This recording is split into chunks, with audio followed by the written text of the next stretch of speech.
Hi കൂട്ടുകാരെ, എല്ലാവർക്കും നമസ്കാരം. അപ്പോൾ ഇന്നൊരു കുഞ്ഞ് സാമ്പാർ വയ്ക്കാനാട്ടോ. അധികം കഷ്ണങ്ങളൊന്നുമില്ല, എന്നാലും മത്തങ്ങയുണ്ട്, ഉരുളക്കിഴങ്ങ്, ഒരു ക്യാരറ്റും, പിന്നെ ഒരു മുരിങ്ങക്കായും ഉണ്ട്, പിന്നെ തക്കാളി ഉണ്ട് കേട്ടോ.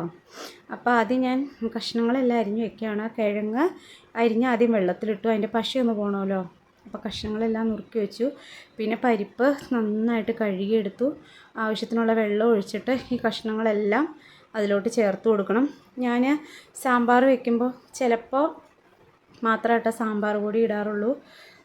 സാമ്പാർ പൊടി അങ്ങനെ എപ്പോഴും ഒന്നും ഞാൻ മേടിക്കാറില്ല. ഇതുപോലെ മഞ്ഞൾപ്പൊടിയും മല്ലിപ്പൊടിയും മുളക് പൊടിയും കായം ഉണ്ടെങ്കിൽ ശരിക്കും സാമ്പാർ പൊടിയുടെ രുചി തന്നെ കിട്ടുകയും ചെയ്യും കേട്ടോ.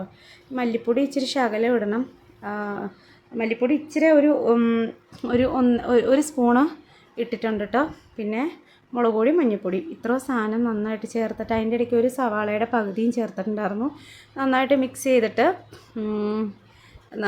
ഒരു വിസിൽ വരെ വെക്കണം. അപ്പോഴത്തേനും തക്കാളിയും വെണ്ടയ്ക്കയും മുരിങ്ങക്കായും കൂടെ കട്ട് ചെയ്തെടുത്തിട്ടുണ്ട്. പിന്നെ കുറച്ച് ചെറിയ ഉള്ളിയും കൂടെ. അപ്പോൾ വെണ്ടയ്ക്ക നോക്കിയപ്പോൾ അപ്പടി മൂത്തുപോയി. അപ്പോൾ ഒരു പാനടുപ്പത്ത് വെച്ചിട്ട് പിന്നെ കടുകിട്ട് പൊട്ടിച്ചു. ഞാൻ ഉലുവ ചേർക്കാൻ മറന്നുപോയിട്ടാ. കടുകിട്ട് പൊട്ടിച്ചിട്ട് പിന്നെ ഉള്ളി അരിഞ്ഞു ഇട്ടു അതിലോട്ട്.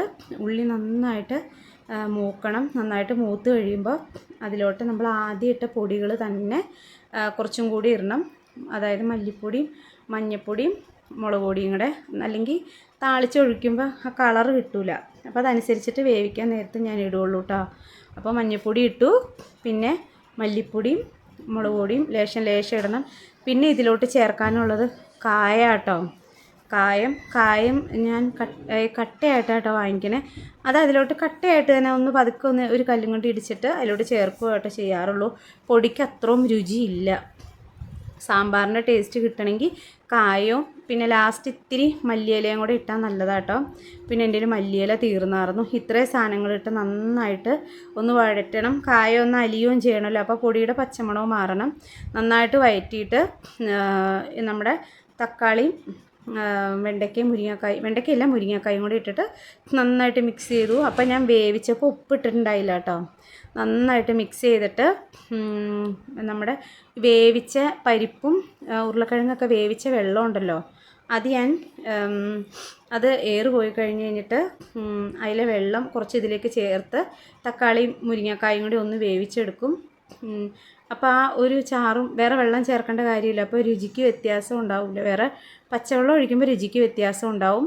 ഇത്രയും ഒഴിച്ചിട്ട് അത് മുരിങ്ങക്കായ്ക്കും തക്കാളിക്കും വലിയ വേവില്ലല്ലോ. ഈ വെള്ളവും കൂടി ഒഴിച്ച് ഒന്ന് ജസ്റ്റ് ഒന്ന് മൂടി വെച്ച് ഒരു 2-3 മിനിറ്റ് ഒന്ന് സിമ്മിലിട്ടാൽ മതി. അപ്പോഴത്തേനും അത് വെന്ത് കിട്ടും.